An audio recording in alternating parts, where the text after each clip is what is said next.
All right. Hello, everyone. Welcome. It is finally June.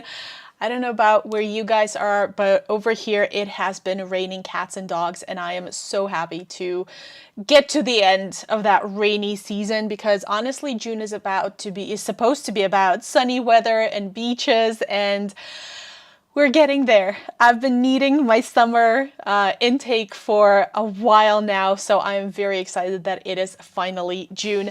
But officially, hello, welcome to our monthly live stream where, as you know, we talk about all things learning and development. If you're joining us for the very first time, I am delighted to have you here at the L&D Academy, your go-to online destination for all things related to learning and development. We really do have a single purpose, and that is to empower you on your L&D journey, whether you're a seasoned professional or just beginning to explore this exciting field. Now, every month we deliver an abundance, I would say, of super valuable content, and most of it is completely free. Think practical templates, helpful checklists, a range of other useful tools that you can seamlessly integrate into your daily L&D endeavors. We also love sharing our insights through our blog posts, through our social media channels, where we offer expert advice on L&D processes and handy tips. And of course, we do have a YouTube channel where we do these monthly live streams, as well as tons of useful videos where we cover a range of different topics. And of course, we do offer a few online courses covering a wide array of L&D topics.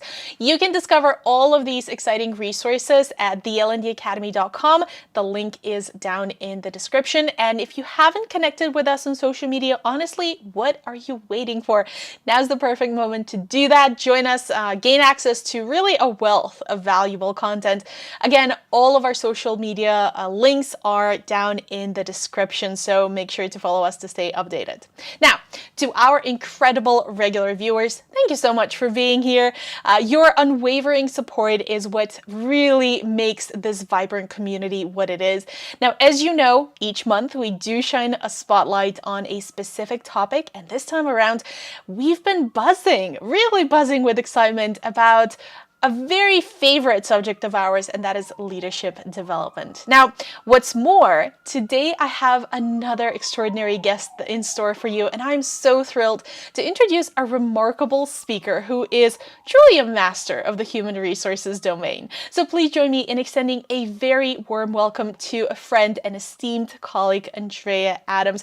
Andrea, it's an absolute pleasure to have you here today. I'm just going to give you a moment to really introduce yourself in the best possible way to our incredible audience. All right. Well, thank you for that introduction. I'm Andrea Adams, and I am an HR consultant, and I'm also the host of a YouTube channel that I hosted Irina on. And it's called the HR Hub. And actually, my HR career started in leadership development, actually. And I was developing or assisting with the development of a number of leadership programs.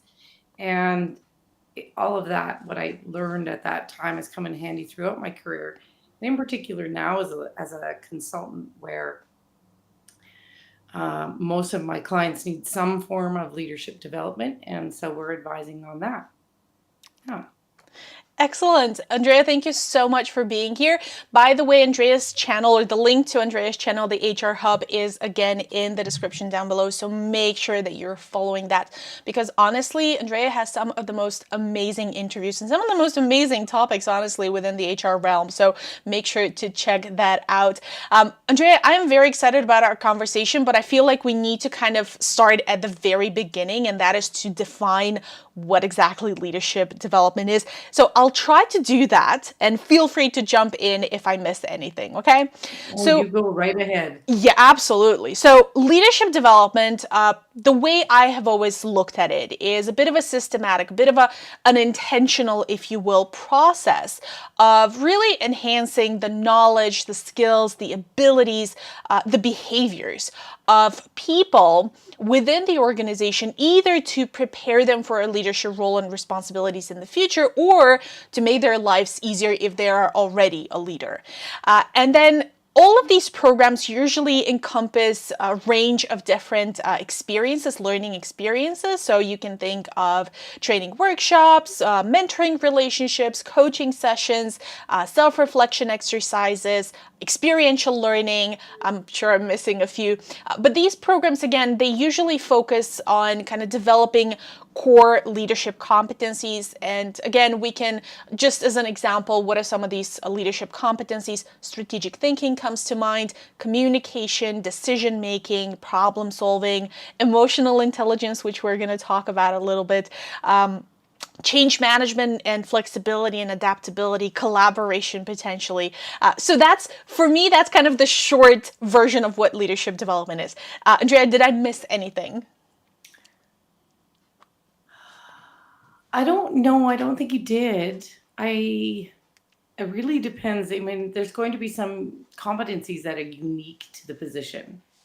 Yes. Uh, yeah, and so in the leadership development I've done or I've assisted with, uh, we consider a lot of the things that you've just talked about, plus the ones that are specific to the position.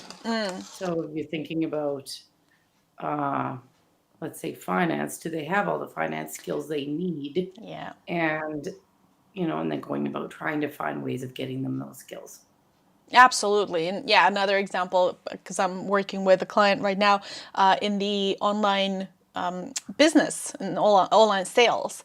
And so one thing that is very important to them is kind of understanding the supply chain management. So yeah, absolutely. Oh, yes, exactly. Yeah, Yeah. all the yeah, as you say, job specific skills. Fair enough. Now, Mhm. before we dive into the interview part of our conversation today, just a very quick note to our live viewers: if you have any questions, please post them in the live chat.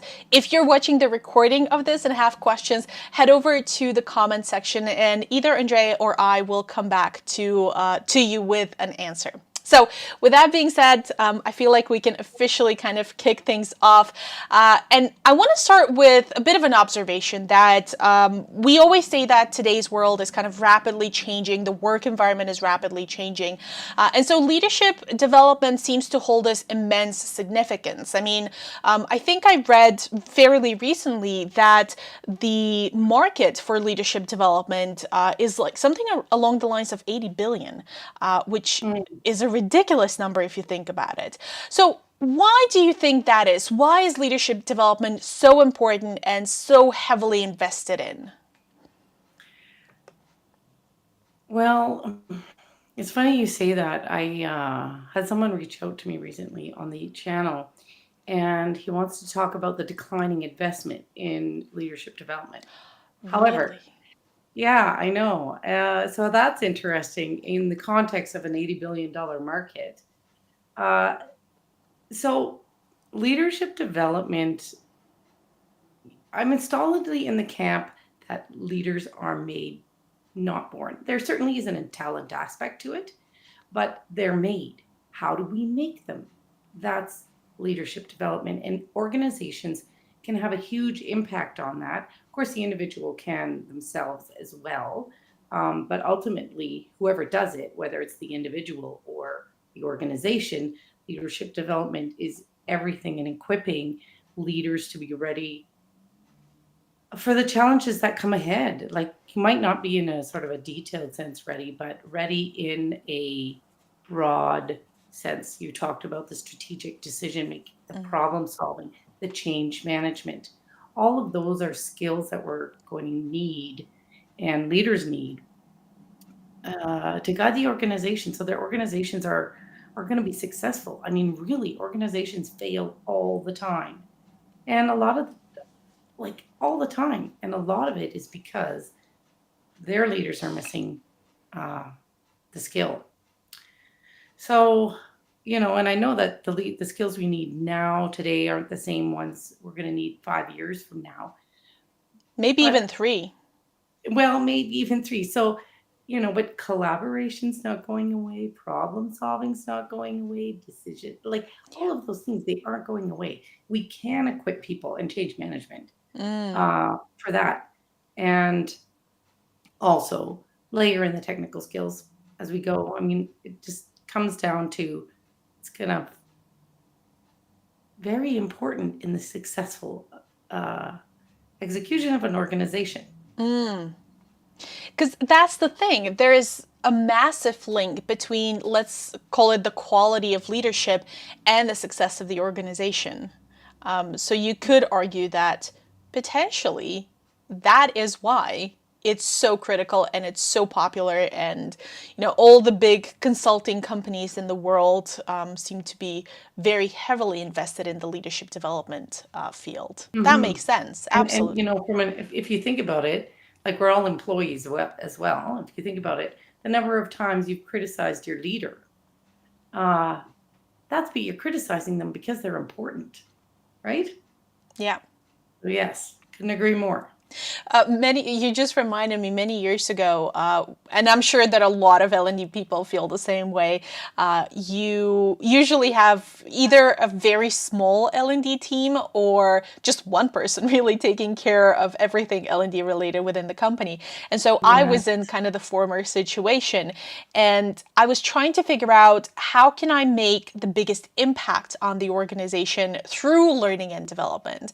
And the question was Mhm. really, the answer rather was really simple. You need to get in touch. You need to not get in touch, but you need to impact leaders and managers, because they can then impact a much larger population. Mhm. Yeah. Yes, Fair enough. absolutely. That actually begs the question around effective leadership, and what is it? Because honestly, I feel like as many people as you ask what effective leadership is, that's how many questions, that's how many answers you're going to get. So how would you personally define effective leadership, and what would you say are kind of the key qualities or skills that you believe are essential? Uh, that's such a funny question. Uh, I didn't mean it to be funny. well, it is funny because I'm so with you on that. A while back, I interviewed someone about leadership, I watched and that. That he was an said, interesting conversation. every rock you turn over, you're going to find another leadership expert. Yeah. And or he said something like that. And I looked at Amazon. There's over 7,000 leadership books on Amazon. Like that's just an incredible number of books. And for every book that's been written, there's tens of thousands probably of other leadership experts out there. So to be clear, I haven't for all of those, like they're probably reading lots of books and they've got their own experience. So I'm not as informed as them. But for me, I like the idea that we're all leaders in our own right. I know today we're primarily talking about people who are in people leadership roles. Mm. And and so that we need those people leaders to um,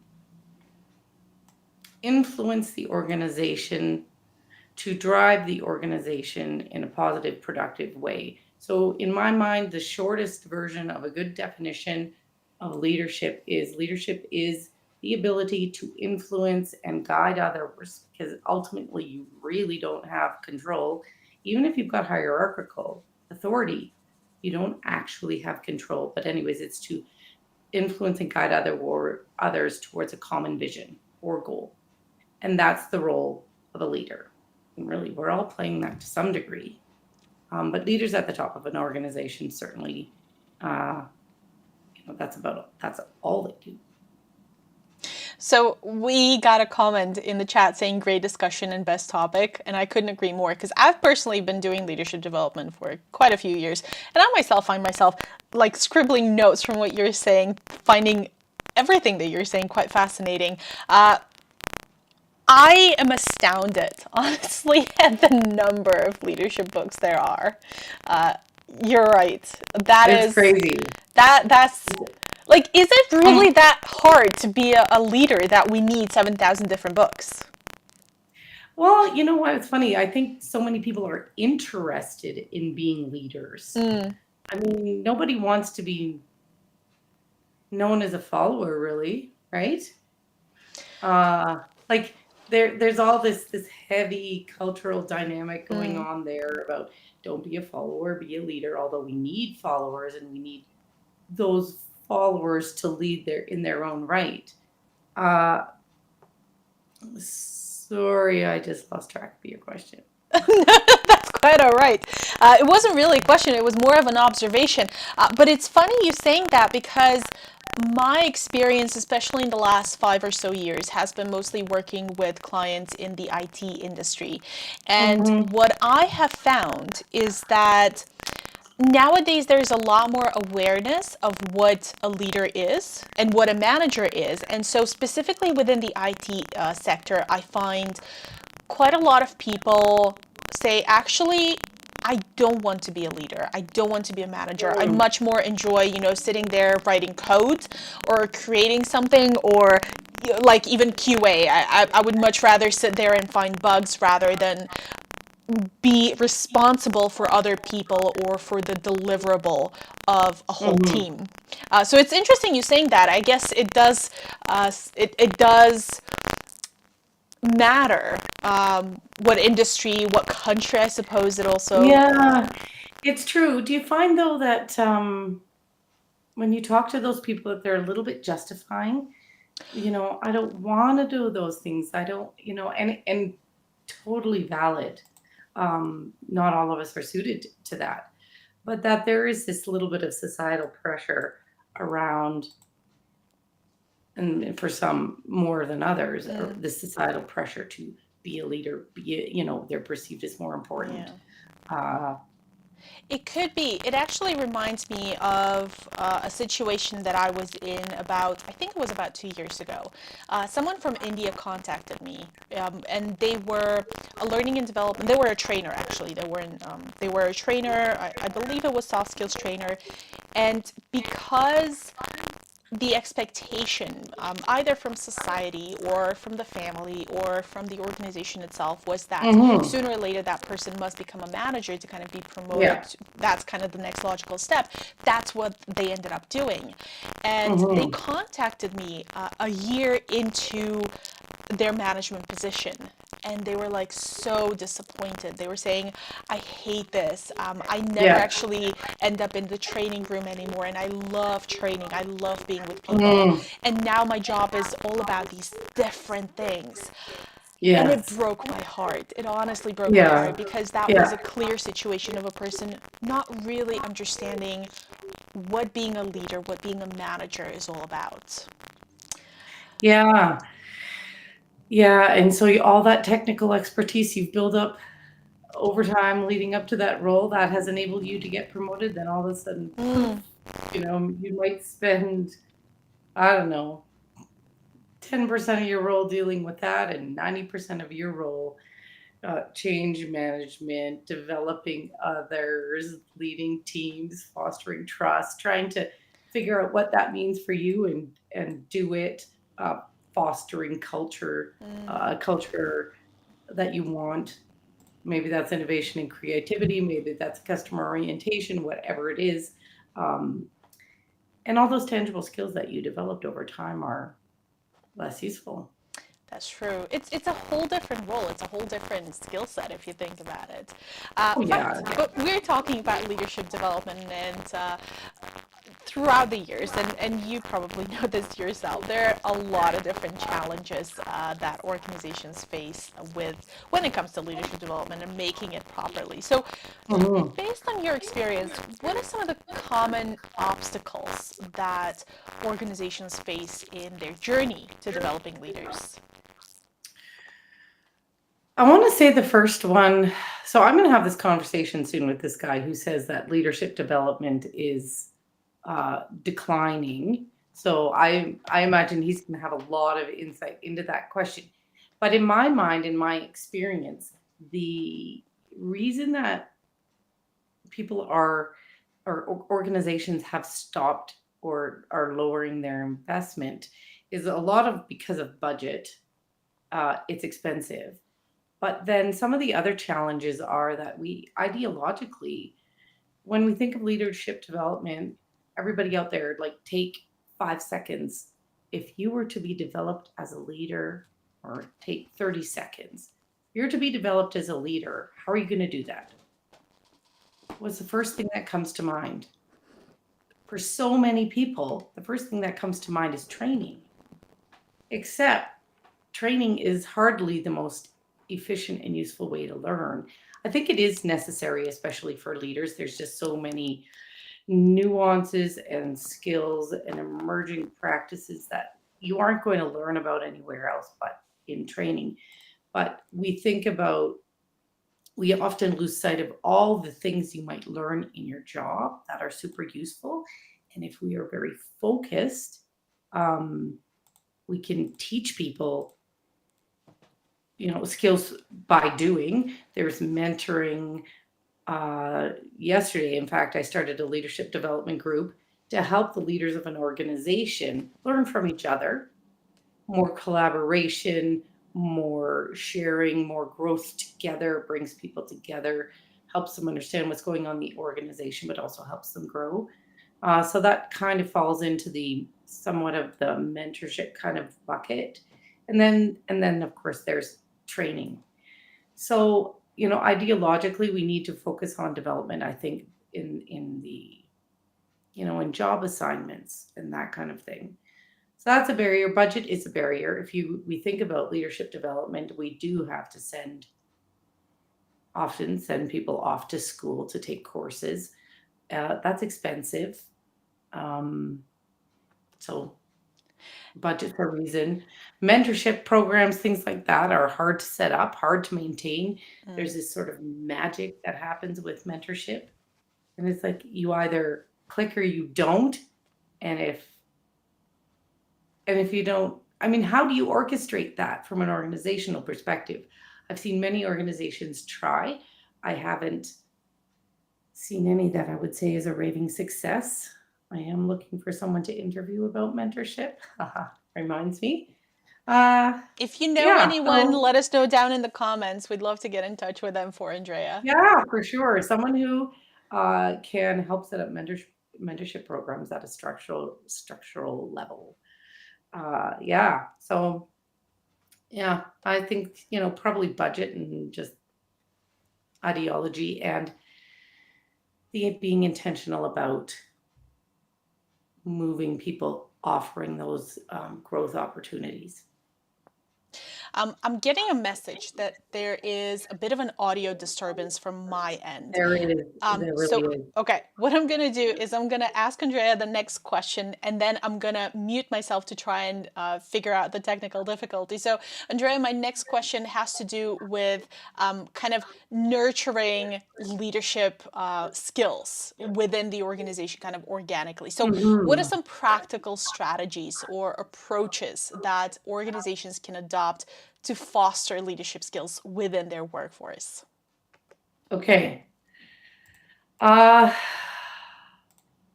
so fostering leadership within their workforce. I would say, I mean, it's probably pretty obvious, but the very basic is to promote from within. Uh, if you're going to bring people in from outside all the time, then leadership development of your own people isn't happening. So promote from within. And I know that it's funny when you promote from within, you have all this insight into the individual, and then you don't want to promote them because you know about their weaknesses. Uh, but you're also willing to take a risk on somebody externally who uh, can sell a good track record, but you don't really, they're not going to tell you what their weaknesses are, not readily anyhow. So I would say um, focus on promoting from within, promote mentorship as much as you can. I just finished saying that I am looking for somebody to talk to about that because I've never seen a mentorship program done well. But if you see those mentorship relationships happening, uh, allow them, promote them, enable them, give them the time and space they need to happen. Cross training is another way of nurturing leaders from scratch. Ah, you're back. It's better. It's quite a bit better. I hope Uh, so. yeah, cross training, stretch assignments. I've seen that work where you temporarily put someone in charge of a project, a challenging project, a high profile project where they're going to get an opportunity to interface with senior leaders to make important presentations, that kind of thing. So of course, there's training, coaching. One organization I work with hires coaches Mm. to chat with their leaders on a regular basis about the leadership challenges they're having and help them process their own challenges. And then I think another way of fostering growth from within is frank and frequent feedback. Oh my God, that's alliteration. So important. It was unintentional alliteration, but frank and frequent feedback.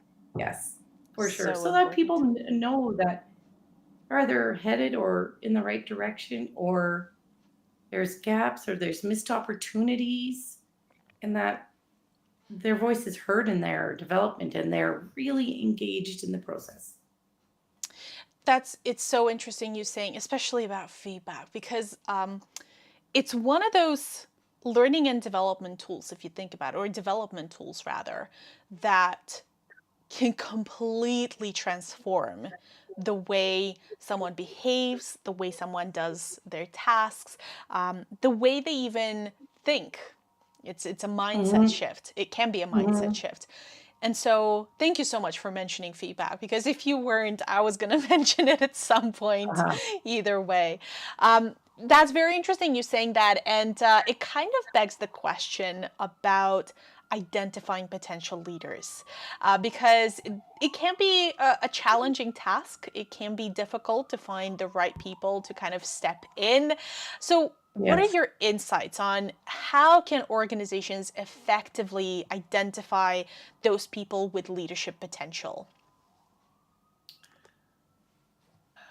The obvious answer to that question is succession planning.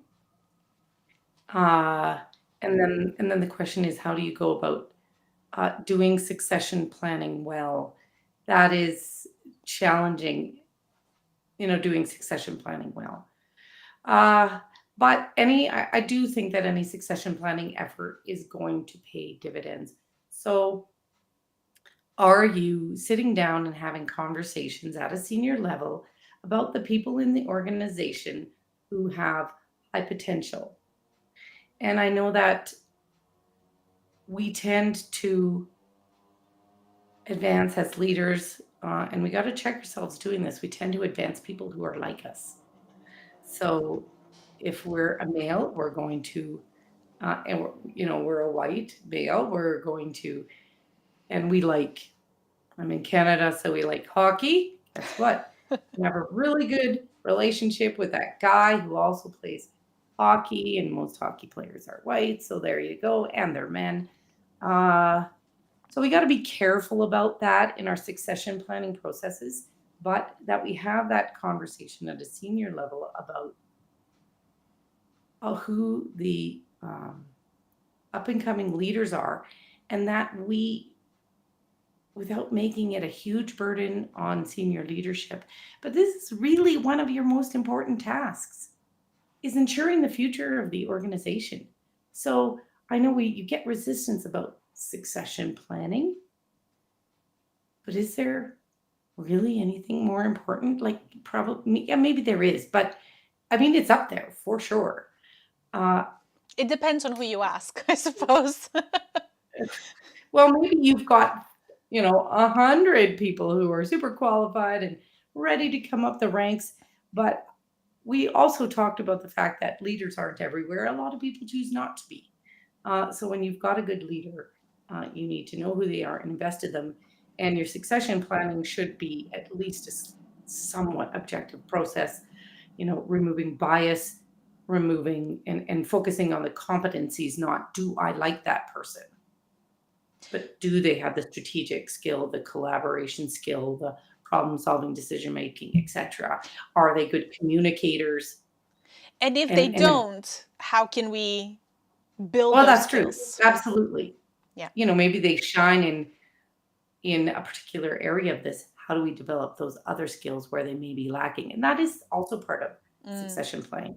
Great potential needs development in this area. that's Yeah. true.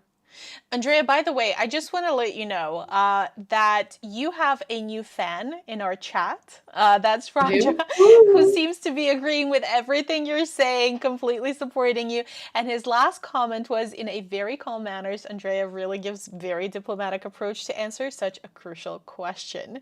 So I feel like you have a not just a new subscriber, because Raja earlier said in the comments in the chat that they've subscribed to you, but also that they seem to be really enjoying this conversation. So that's a really, really great thing to see in the chat. So Did you thank say Roger? Raja, yeah. Thank you, Raja Roger. Anush. I'm gonna look out for you on my channel. See this when I look at the subscribes. I can't see them all, but yeah. All right.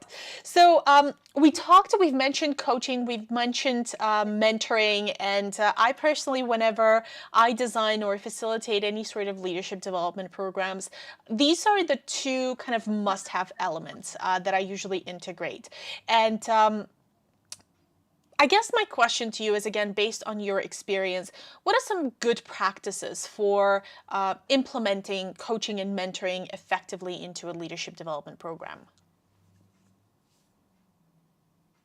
Okay, so I did say earlier, I've never seen mentoring done well, but Okay. we all know, like mentoring on an organizational scale done well, but we all know how important mentoring is to our own career. When you have that senior person willing to take the time, sit down with you, share their wisdom, uh, help you with your challenges, look out for you. I mean, it's just so important to career success.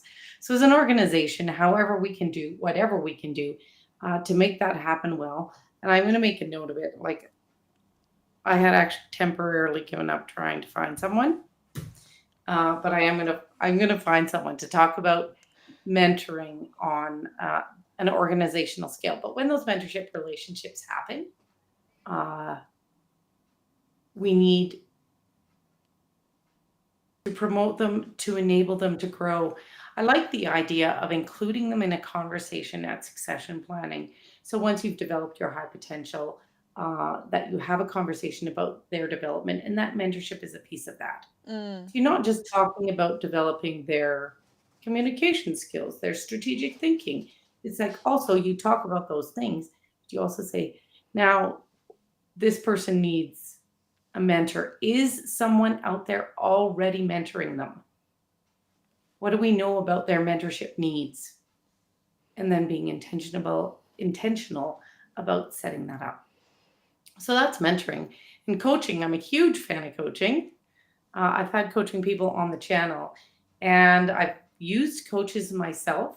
And I think you get a good one, you get someone you connect with. And I think it's amazing for enabling your growth. And if you go into your coaching, it's not therapy for the record, just to be That's clear, important. That's very it's not important. therapy. It's quite goal oriented. And so if I want to think about something I've gone in coaching on, and an example I could use. Oh, yeah, yeah. Business development. As a consultant, business development is an important part. And so coaching for business development skill. There's a little bit of learning, but there's also a discussion of your own barriers. And I think for me, it's just super powerful in advancing my abilities, and specifically that's business development. It's not leadership, but leadership totally. There's a reason there's so many executive coaches out there. That's because it works. Yeah. Yeah.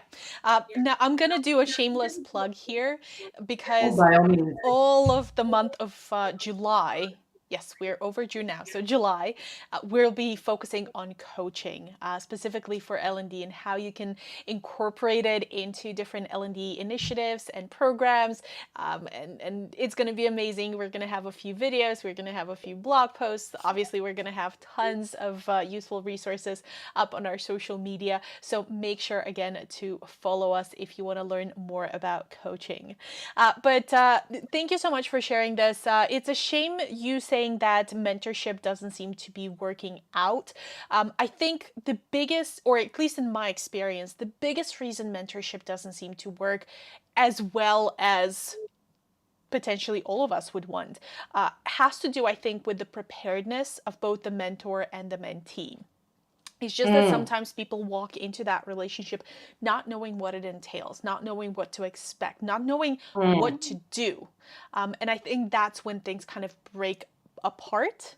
But again, that's just my experience. I have actually seen some really successful mentorship programs Oh, that you have? oh yeah, Awesome. yeah, absolutely. But it is a lot of work, as you say. It is a lot of work because you do need to find that click, as you called it earlier. You need to find that connection between people.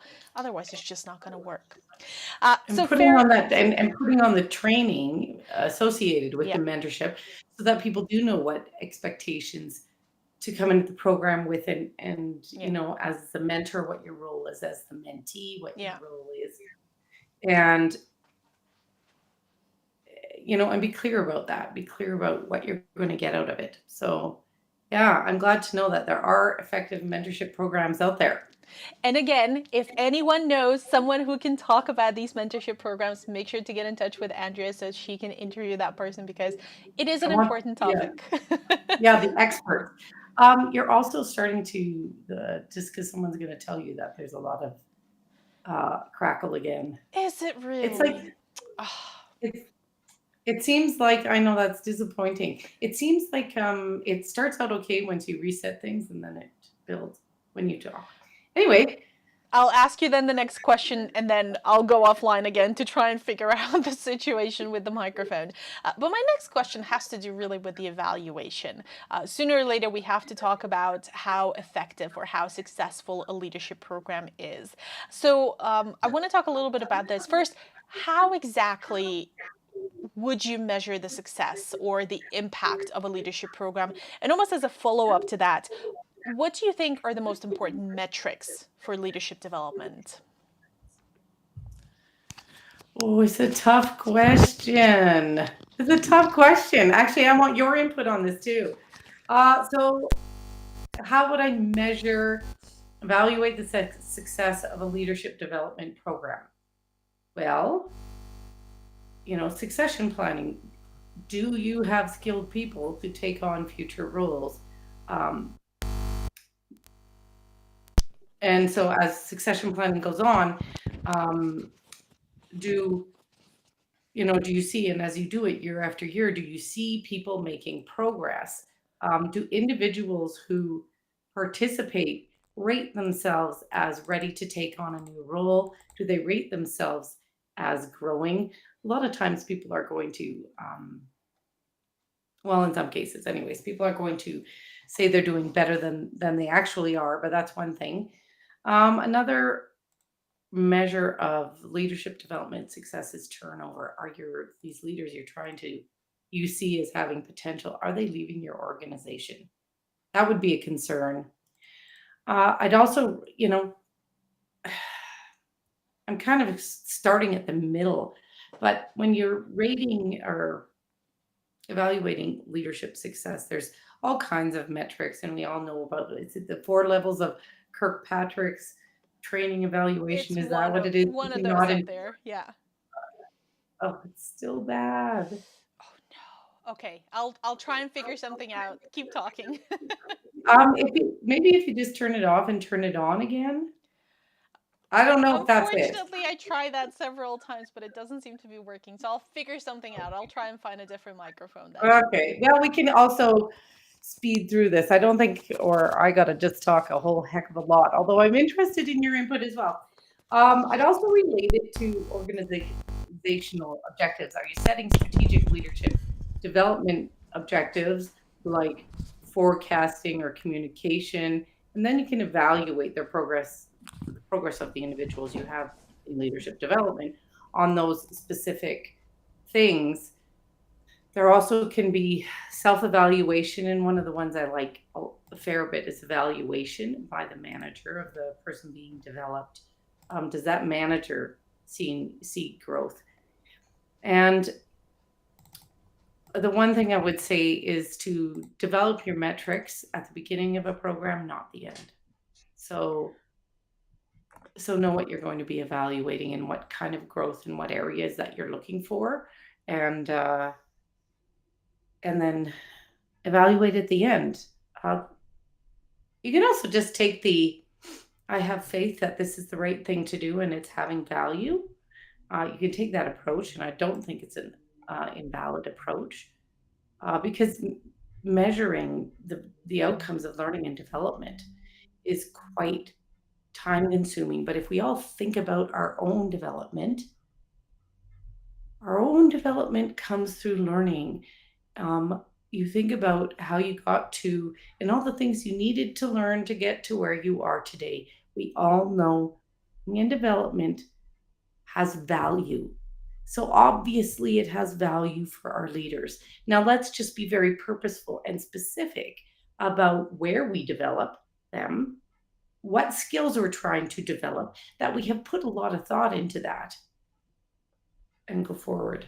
And if you have the budget to measure, do that. I don't know if you guys can hear me. Hopefully you can. Yes, it's good. Okay. It's good. All right.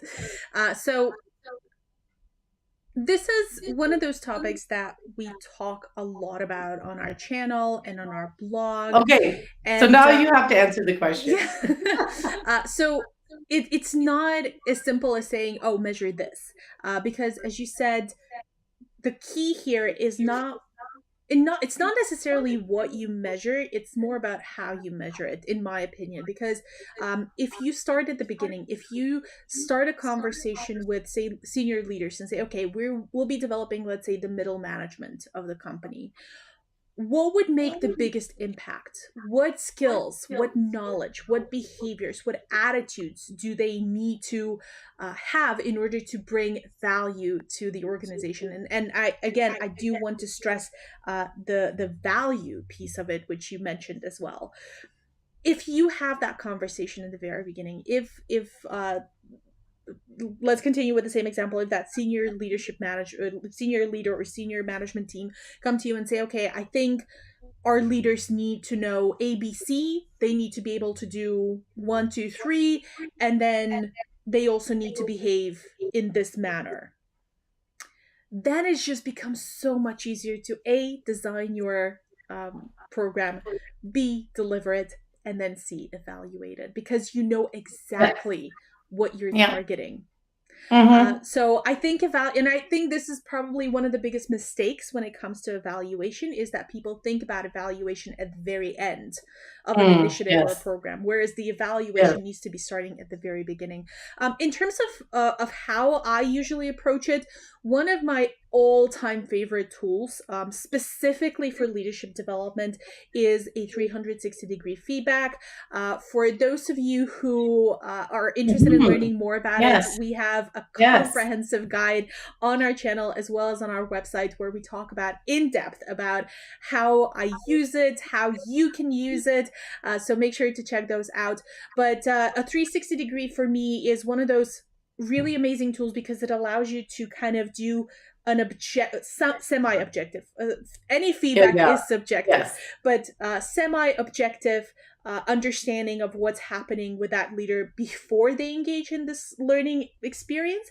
And then you repeat the same thing, and then you compare what happened, what changed.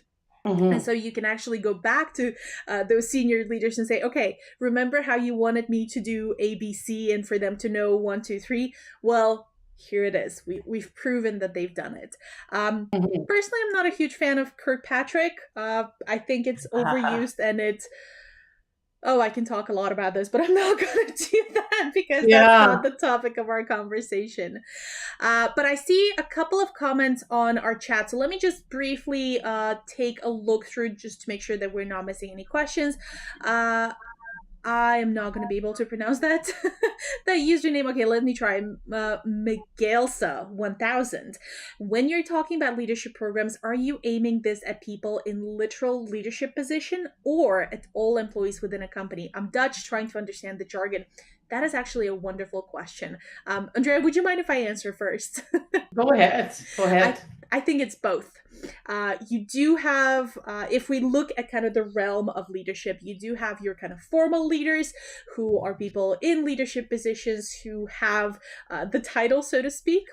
But you also have Oh, Elsa, thank you. I apologize if I mispronounced your username.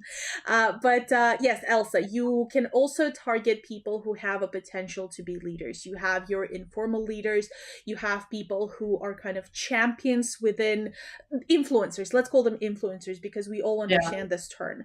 So yeah, these influencers, even though they don't have a leadership position, a title in their job description, let's say, what's going on is actually people, these are people who could potentially become leaders at some point. And so as a learning and development, what you want to do is you want to be paying attention to both. You want to be catering to existing leaders and managers, and you want to be supporting those potential leaders so that further down the line, when the company needs it, they can say, okay, we need a really good leader. Who do we have available? Because as Andrea said earlier, it's better to look from within than from without. That's hmm. my 2 cents. What about you, Andrea? Uh, I think the real, so yes, but I think there is a realistic budget limitation when we talk about the dollars associated with leadership development.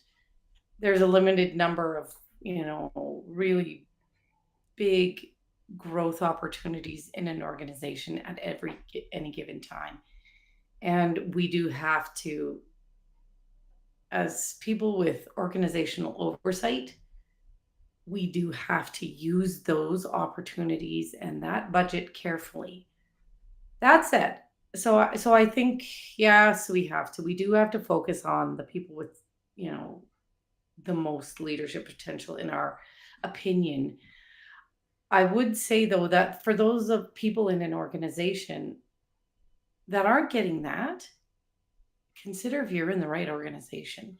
We're all leaders, and that's happened to me where I was in an organization and it just wasn't a fit. Mm, And so I was missing out on opportunities, but go to a different organization and suddenly I don't want to use the word superstar, but like it was dramatic the difference from one place to another. And that may be you.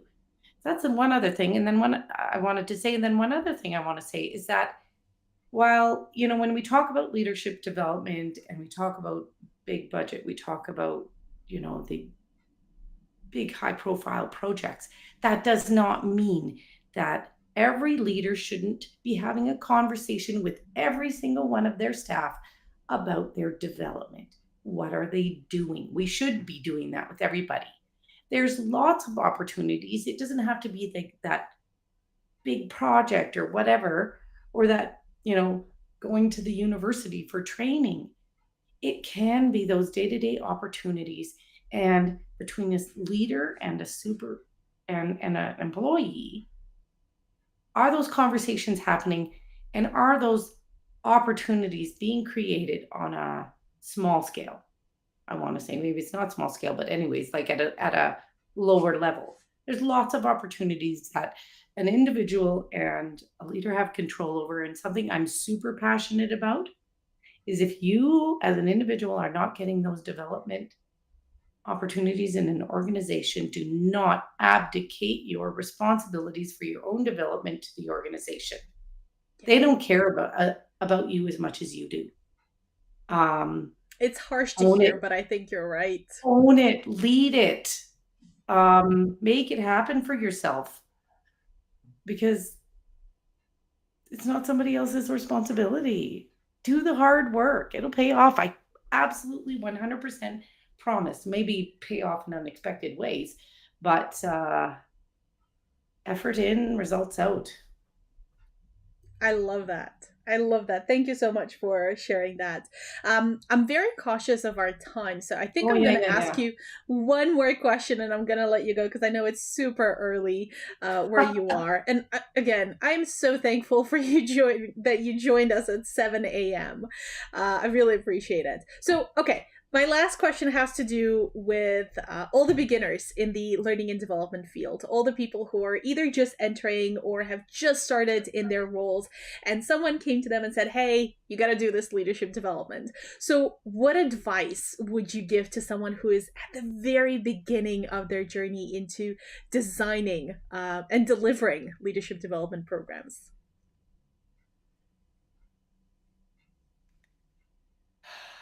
It goes with,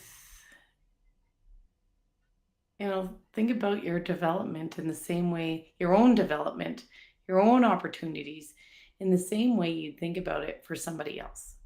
So think about the training you can get. Think about, can you find yourself a mentor in leadership development? Somebody off the, find somebody off in your company, find someone off the internet, join an association and find someone that way. I know a lot of associations set up formal mentorship programs. And then find a way to get your toe in the door. If this is something you're passionate about, if you have to take a step back to get into that because that's what you're passionate about, the experience you've had along the way is still going to pay off. It'll come out. So find a way to get yourself in the door. Learn, because we're talking about leaders, learn leadership theory. Read up on leadership Get the basics down. Yeah, get the basics down. And pick one of the 7,000 books and stick with it. Right, that's right. Just so many. Okay, don't read those fringe leadership books, though. The popular books are often popular for a reason. Thank you. So read the ones that have great reviews.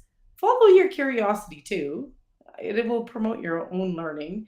For leadership development, well, I don't know how much actual facilitation leadership you do when you're doing leadership development as an L&D expert. I don't know how much facilitation you actually do, but that might get your toe in the door if you're able to facilitate. And it's just such a useful skill to have no matter where you go, for meetings, for everything. Facilitation skills great. And then also get the appropriate education and credentials and work on it. It's not going to happen overnight. Don't just plug away at it. It'll happen. One thing that I would add to this is pay attention to your stakeholder management, because you can do everything right, like literally everything right, and then you forget to tell someone about it. Or you forget to get someone sign off. And that's when things get, because again, organizations are political, organizations are complex, you have a lot of egos, you have a lot of characters. Stakeholder management for sure. All right. Something I'm kind of dreadful at. Stakeholder management. Well, and just self-promotion. Yeah. Please. It's about the last thing I ever think of. But yes, you're so right. We need to think about that. Yeah. So, Andrea, thank you so much for being our guest today. It was such a pleasure having you here, and it seems like our audience really enjoyed this. So, guys, if you want to see me and Andrea talk about something else, please let us know down in the comments, and we'll make sure to make this happen. And I promise next time we won't make her get up so early in the morning to be here with us. Okay, it's okay. At least it's morning. Yes, thankfully your day is ahead of you. For everyone else, please make sure to check out Andrea's channel on YouTube. It's called the HR Hub. Again, the link is down in the description. But over there, you will find hundreds of different interviews with different HR practitioners from all over the world. So make sure to follow, to share those videos. They are a wealth of so many amazing tidbits and advices. Advices? Is that the right word? Advices? I don't know, but it's full advice, but it's full of lots of useful stuff. So make sure to follow her there. And if you have any questions for her, make sure to comment down below and one of us will get back to you as soon as possible. Now, if you stuck till the very end of the live or the recording, let's play a little game. I want you to head over to the comment section down below and post an emoji or two that best describes what you thought of our conversation today. Thank you so much for being here till the very end. Make sure to like, comment, and share this video, and consider subscribing to the L&D Academy as well as the HR Hub channels. And I will see you in the next one. Throughout the whole of month of July, we'll be talking about coaching, so make sure to stay tuned. Thanks again, and I will see you soon. Bye for now. Bye.